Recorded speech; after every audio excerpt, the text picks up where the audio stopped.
Bienvenue sur Conscience et dans les chroniques de Josefa Albertini.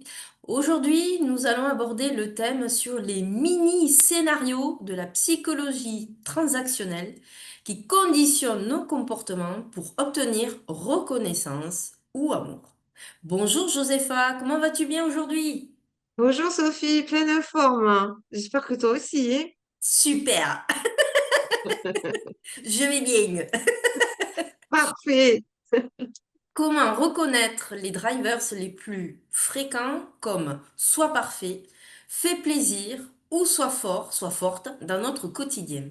Les drivers, ou on peut les appeler des messages contraignants, en fait, sont des schémas comportementaux inconscients, là encore, issus de notre enfance. Les identifier, ça nous permet en fait de déterminer, de comprendre nos réactions et d'atténuer leurs aspects négatifs. Voilà, il faut arriver à identifier ceux qui nous animent, comme le soi parfait, fait plaisir ou soit fort. En fait, ce sont des messages intérieurs qui guident nos comportements, souvent en réaction à une pression ou un stress, hein. Ils sont en quelque sorte une espèce de boussole inconsciente que l'on peut apprendre à décoder. Par exemple, le driver soit parfait, il va se manifester très souvent par une quête incessante de l'excellence. Une personne dans ce schéma aura tendance à passer un temps excessif sur des détails, même quand c'est pas nécessaire, hein.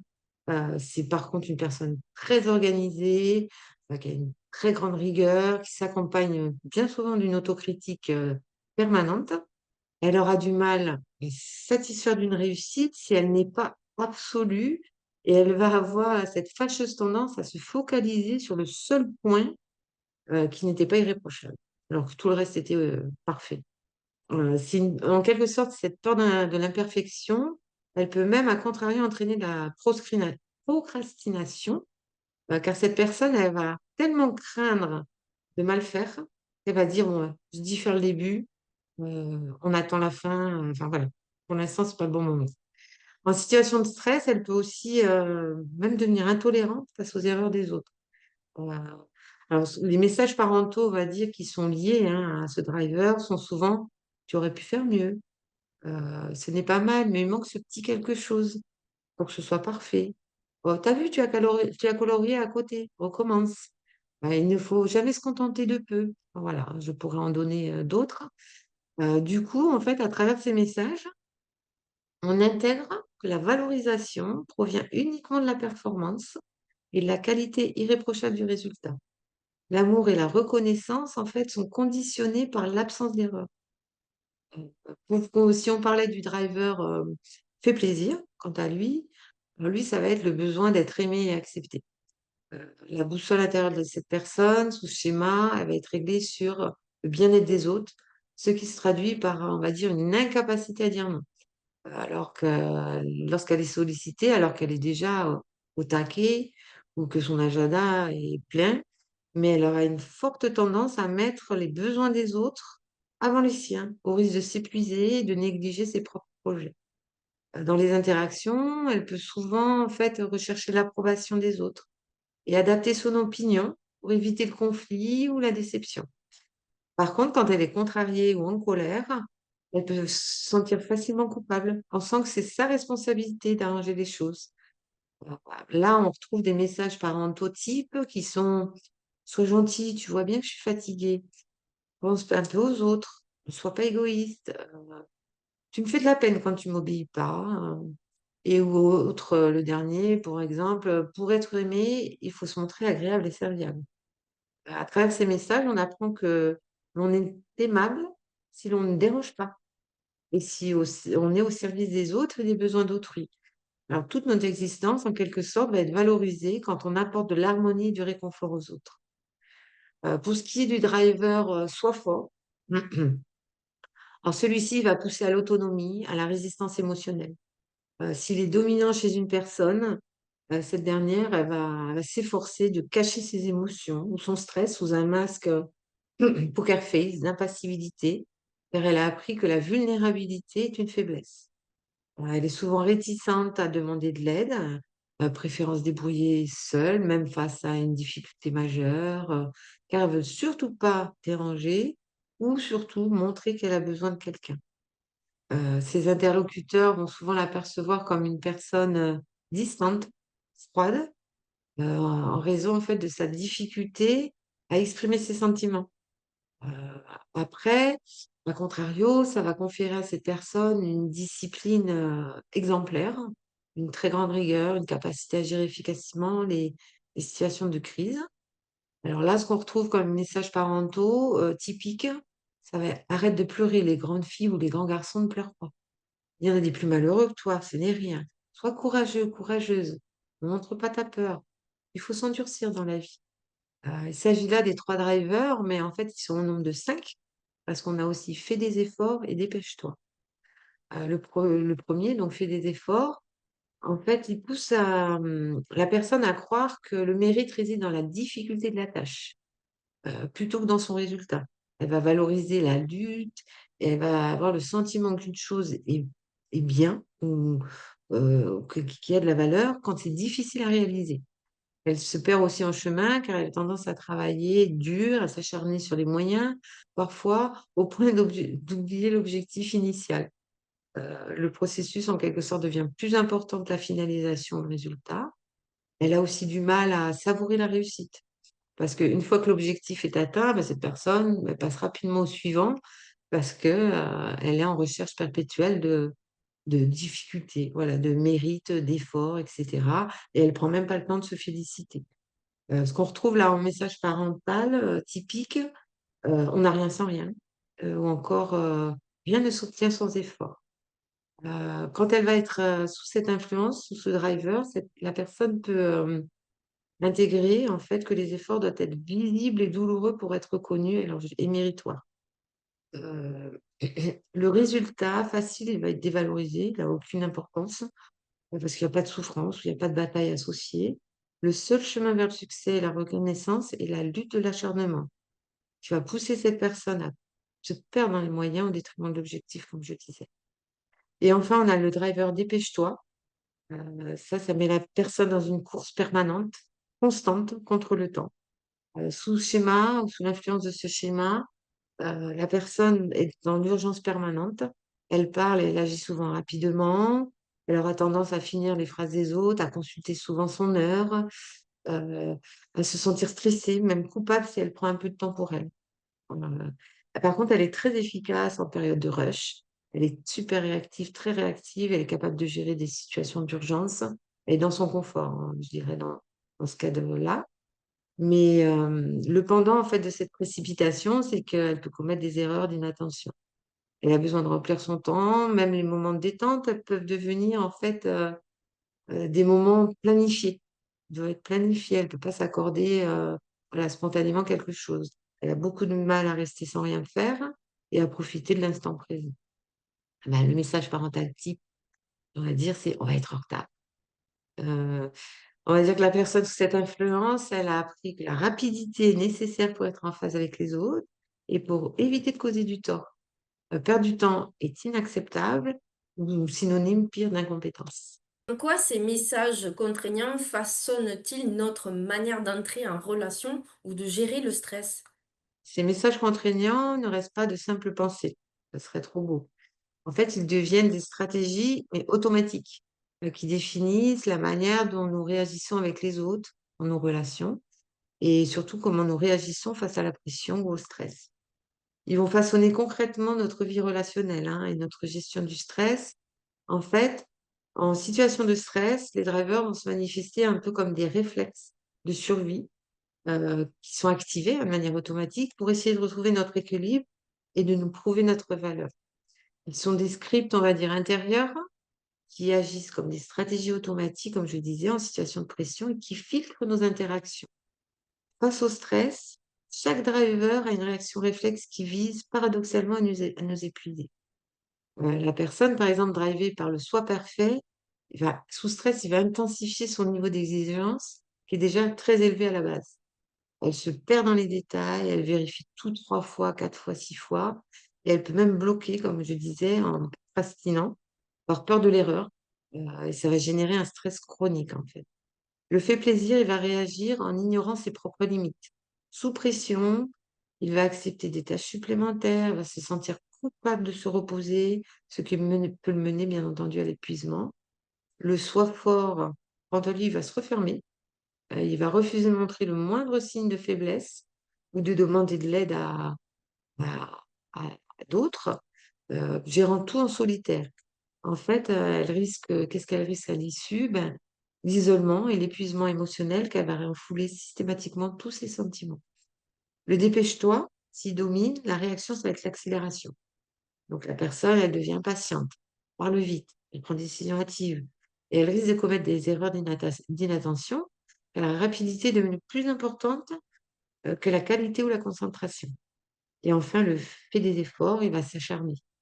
Sous stress, c'est une personne qui va avoir tendance à choisir le chemin le plus long ou le plus difficile, car elle croit que le mérite, comme je disais, c'est dans la souffrance du travail et non dans la discipline ou l'efficacité. En fait, nos drivers, ils modifient pas non seulement notre rapport au travail, mais aussi nos interactions sociales, en définissant nos attentes et notre manière de communiquer. Le soi parfait, il va devenir souvent critique envers les autres, car personne n'atteint ses standards élevés de rigueur, forcément, et la délégation est difficile. Les relations peuvent se tendre à cause de son intolérance aussi à l'erreur. Le fait plaisir, c'est souvent le médiateur permanent. Il est hypersensible aux humeurs d'autrui, il cherche l'harmonie à tout prix, il est prêt à taire ses propres besoins ou ses désaccords pour maintenir, cette paix. Cela peut le rendre, vulnérable à la manipulation. Le soi fort, lui, va créer, forcément une distance émotionnelle. Il peut être perçu comme froid ou indifférent, voire arrogant, en raison de sa difficulté à s'ouvrir, à faire confiance ou à se lier intimement. Il attend des autres qu'ils soient aussi autonomes que lui, en quelque sorte. Le dépêche-toi, alors il peut sembler, impatient, pressant dans la relation, coupant la parole, exigeant les actions, des réponses immédiates. Il donne inconsciemment le sentiment que son temps est plus précieux que celui des autres. Et enfin, le fait des efforts, il peut dévaloriser le succès rapide et simple. Il peut rendre des projets de groupe inutilement compliqués, en fait, ou longs, car il juge l'investissement à l'aune de la peine qu'il a générée. Donc, reconnaître l'un de ces drivers comme son pilote automatique, ça nous offre en fait la possibilité de le désactiver en choisissant consciemment la permission associée. Par exemple, prendre son temps, dire non, pour nous guider vers un comportement, on va dire, plus sain, plus adapté. Peut-on reprogrammer ces injonctions sans perdre finalement les qualités qu'elles ont développées en nous?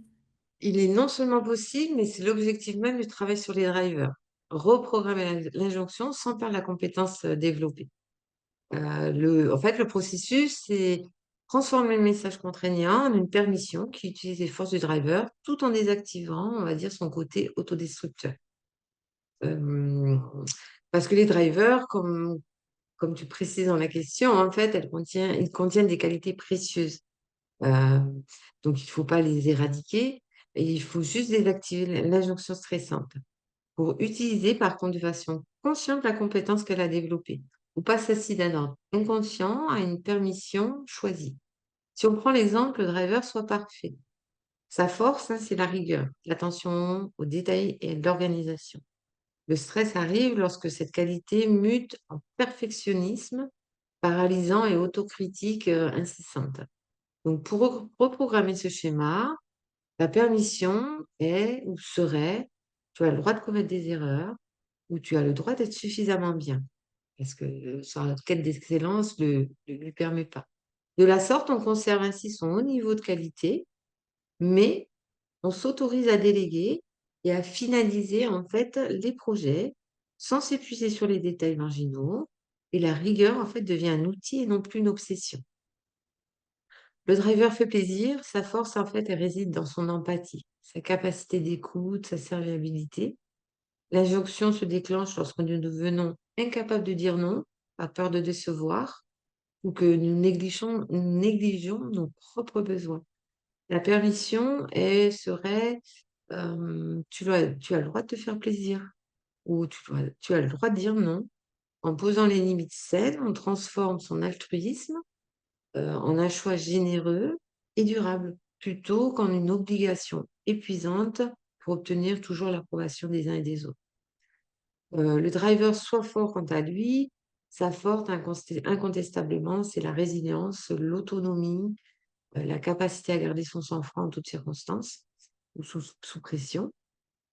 La contrainte, elle va venir s'exercer en refoulant ses émotions et en s'isolant, car demander de l'aide est perçu pour lui comme un échec. Donc la permission qu'on devrait pouvoir y associer, qu'on devrait s'autoriser, c'est: «Tu as le droit d'être vulnérable, tu as le droit de demander de l'aide». Il faut en fait utiliser cette force, non plus pour s'isoler, mais au contraire pour mieux collaborer. De la sorte, on reste solide, mais on gagne en profondeur dans nos relations, en s'autorisant l'expression de nos besoins et de nos sentiments. Le driver dépêche-toi, sa force, c'est le dynamisme, la réactivité, l'efficacité dans l'urgence. Après, le problème survient lorsque cette rapidité se transforme en impatience, en précipitation et en stress permanent. La permission, on va dire, serait, tu as le droit de prendre ton temps. Ainsi, on conserve notre énergie et notre capacité d'action, mais on les dirige consciemment en apprenant à planifier et à savourer l'instant présent sans la pression constante d'être en retard. Le fait des efforts, sa force à lui, c'est la persévérance, la détermination et l'engagement. Ce travers devient limitant lorsqu'il nous pousse à l'acharnement inutile, à choisir le chemin le plus difficile, à confondre la difficulté avec la valeur. Donc la permission qui devrait être associée, c'est: tu as le droit de réussir facilement, tu as le droit de prendre du plaisir. On reste de la sorte sur une personne engagée, on se concentre sur le résultat efficace et on se donne le droit d'utiliser la voie la plus simple. En pratiquant consciemment ces permissions, on affaiblit les anciens messages de l'enfance et on utilise Driver comme des super pouvoirs maîtrisés plutôt que comme des pilotes automatiques subis. Quel rôle joue le corps dans la libération de ces schémas comportementaux et peut-on les désactiver somatiquement? Le corps, effectivement, joue un rôle essentiel, hein, non seulement dans l'expression des drivers, mais aussi dans leur libération. On ne peut pas réellement les désactiver de manière instantanée, mais on peut les désamorcer ou on va dire les réguler, les contenir efficacement par des approches somatiques. Alors, les drivers, bien que, ils soient nés de messages verbaux et de croyances, le fameux «je dois», pardon, sont profondément ancrés dans notre système nerveux. Ils se manifestent par des signaux, en fait, physiques très spécifiques. Le corps est à la fois le témoin et la victime de ces schémas. Donc en fait, chaque driver est associé à une posture, des mimiques et des gestes typiques qui sont les pilotes visibles de l'injonction. Par exemple, le soi parfait, ça va être des hochements de tête fréquents pour acquiescer intérieurement à la perfection, des sourcils froncés quand il y a une concentration intense. Le fait plaisir, on sera plutôt sur des inclinaisons de tête, des mains ouvertes, un geste d'appel ou de sollicitation et aussi des sourires figés ou forcés. Le soi fort, on sera plutôt sur des postures, rigides, les bras croisés, des tensions dans les mâchoires, pour contenir bien entendu tout ce qui est émotionnel. Le dépêche-toi, les personnes auront tendance à taper la mesure du pied, regarder l'heure, ou des mouvements rapides et saccadés. Et enfin, le fait des efforts, on sera plutôt sur, là aussi des froncements de sourcils pour montrer que c'est pénible, c'est dur, des soupirs ou un corps, un peu affaissé qui semble porter un fardeau. Alors lorsque le driver s'active, hein, souvent comme je disais sous stress, il va provoquer un état physiologique spécifique. Le corps en fait, il se prépare à exécuter, l'ordre en quelque sorte. Donc le «soi parfait, le dépêche-toi», il va activer le système sympathique, le phénomène d'accélérateur, générant des tensions musculaires et de l'anxiété. Le fait plaisir peut quant à lui générer une sensation de constriction dans la gorge serrée ou la poitrine, avec des difficultés à respirer ou à s'exprimer. Et enfin, le soi fort, ça va entraîner un refoulement somatique en figeant certaines parties du corps pour empêcher l'expression émotionnelle. Alors, cela dit, on peut effectivement et de façon active désamorcer les drivers en travaillant directement sur son corps, ce qu'on appelle l'approche somatique. Là, on travaille sur la cause physique de la contrainte due ou des drivers.